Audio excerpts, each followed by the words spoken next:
जो अभी बच्चों ने परफॉर्मेंस की थी इसमें फायजा का बहुत बड़ा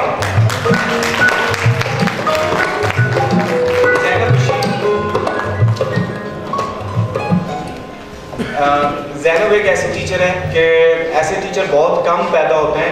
इनके बारे में ये कहूँ अगर मैं ये कहूँ कि कुदरत की सबसे बेहतरीन तख्लीक जो होती है वो एक अच्छा उस्ताद होता है।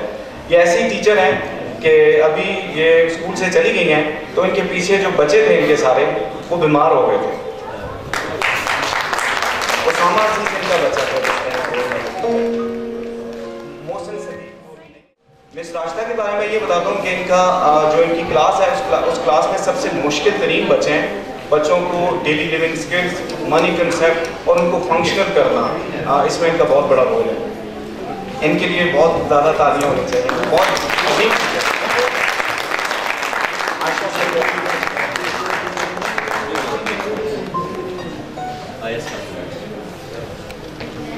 जी सर।